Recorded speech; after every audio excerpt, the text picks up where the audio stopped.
La herencia libertaria, la Revolución estadounidense y el liberalismo clásico.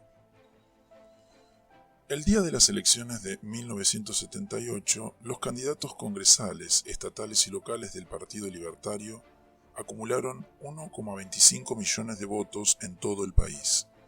Richard Randolph resultó electo para la Cámara de Representantes de Alaska con la boleta del Partido Libertario y Edward Clark logró 377.960 votos para la gobernación de California.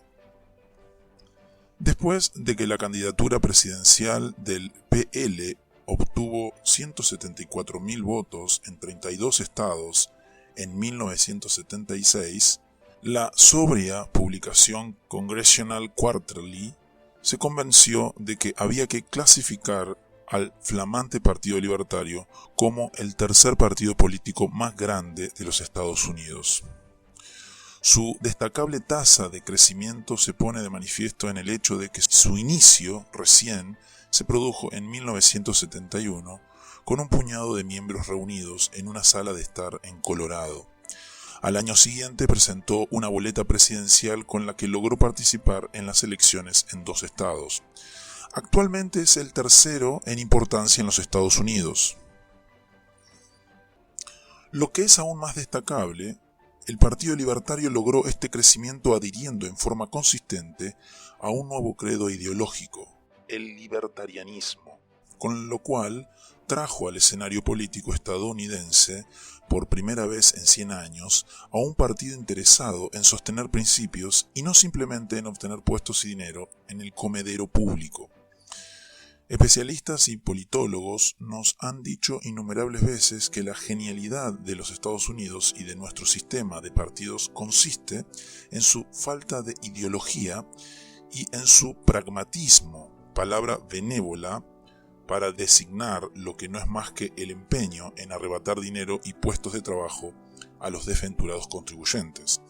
¿Cómo explicar, entonces, el maravilloso crecimiento de un nuevo partido franca y ávidamente devoto de la ideología?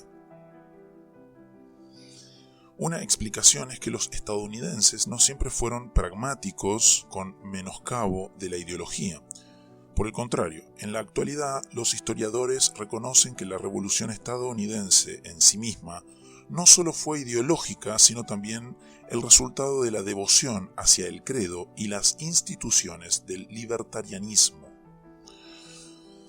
Los revolucionarios estadounidenses estaban inmersos en el credo del libertarianismo, una ideología que los llevó a resistir al precio de sus vidas, sus fortunas y su sagrado honor las invasiones a sus derechos y libertades perpetradas por el gobierno británico.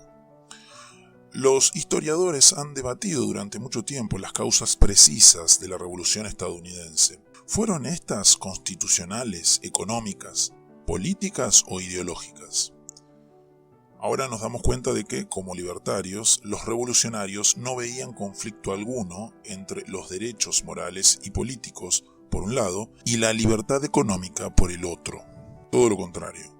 Percibían la libertad civil y moral, la independencia política y la libertad de comerciar y producir como parte de un sistema sin tachas de lo que Adam Smith llamaría, en el mismo año en que se redactó la Declaración de la Independencia, el sistema obvio y simple de libertad natural. El dogma libertario emergió de los movimientos liberales clásicos de los siglos XVII y XVIII en el mundo occidental, en particular de la Revolución Inglesa del siglo XVII.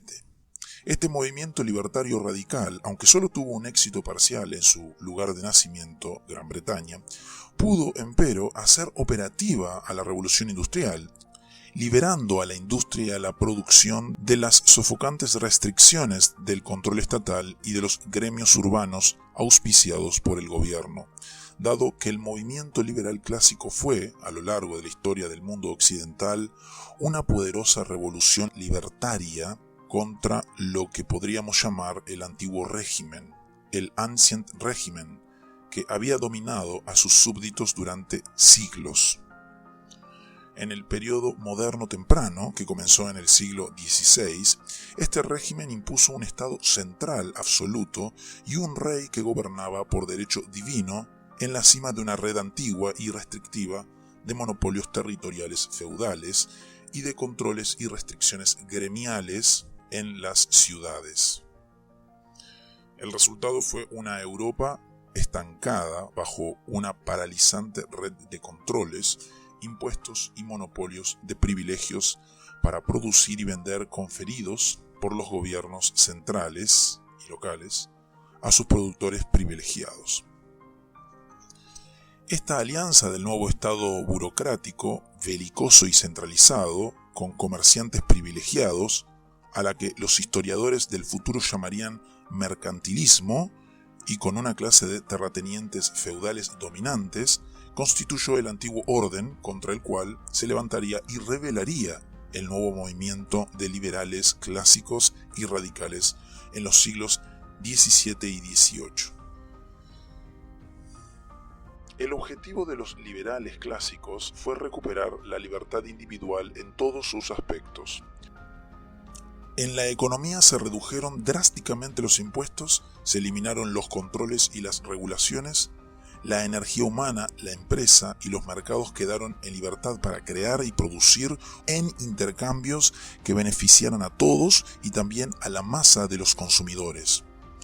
Por fin los emprendedores serían libres para competir, desarrollarse y crear.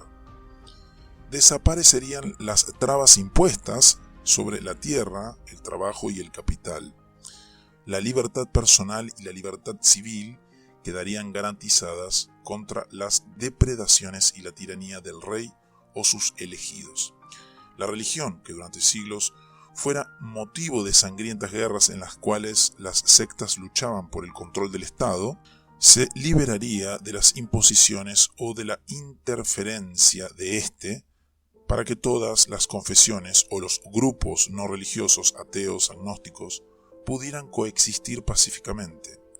La paz fue, también, el dogma de política exterior de los nuevos liberales clásicos.